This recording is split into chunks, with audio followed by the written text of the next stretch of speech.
का ये छोटा सा टुकड़ा हमारी इंसानी तारीख के सबसे इम्पोर्टेंट समुद्रों में से एक है। यूरोप और एशिया के बीच मौजूद ये है ब्लैक सी। दुनिया के क्रॉस रोड पर मौजूद ये समंदर हजारों साल से बहुत सी एम्पायर्स की लाइफलाइन रहा है। एंशिएंट ग्रीक से लेकर ऑटोमन एम्पायर और इवन आज रशिया और नेटो जैसी वर्ल्ड पावर्स के लिए भी ये समंदर बहुत ही ज्यादा इंपॉर्टेंट है। बल्कि अगर ये कहा जाए कि रशिया का सबसे बड़ा पावर सोर्स ये ब्लैक सी ही है तो गलत नहीं होगा। लेकिन आखिर ऐसा क्यों है? हर तरफ से लैंड लॉक्ड इस समंदर में ऐसा क्या खास है कि इसे रशिया की लाइफलाइन कहा जाता है? इस सवाल का जवाब जानने के लिए हमें इस समंदर की हिस्ट्री, ज्योग्राफी और स्ट्रेटेजिक इंपॉर्टेंस को समझना होगा। आज की वीडियो में हम आपको सुनाने जा रहे हैं ब्लैक सी की वो कहानी जो शायद आपने इससे पहले कभी नहीं सुनी। अब चलते हैं ब्लैक सी की जबरदस्त ज्योग्राफी की तरफ। ब्लैक सी 6 कंट्रीज के बीच घिरा हुआ है और दिखने में बिल्कुल किसी झील की तरह लगता है। इसके नॉर्थ में रशिया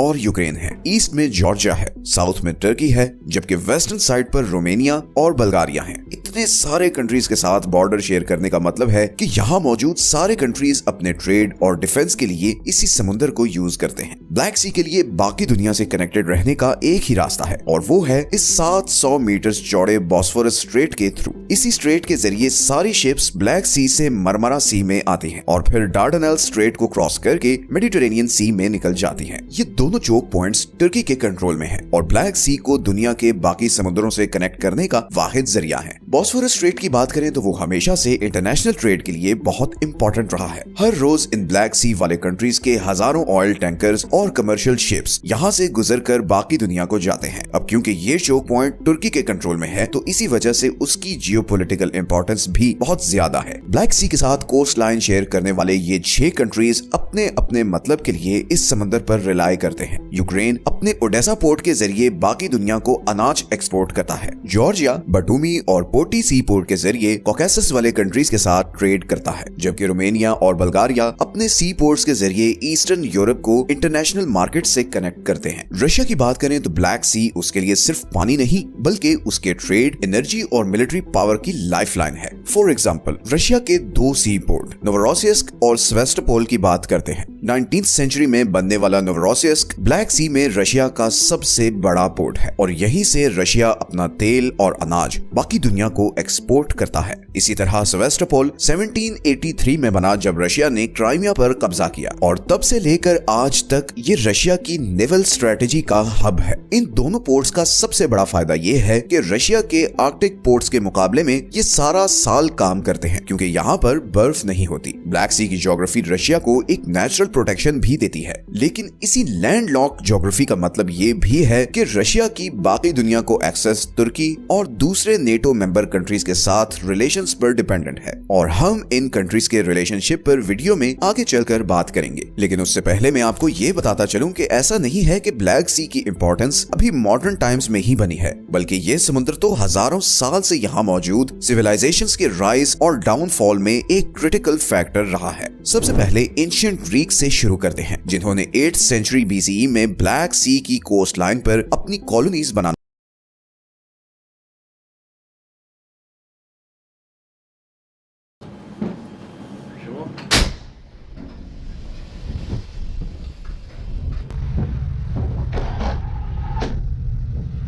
Назад уменьшается корабль до расчетной линии до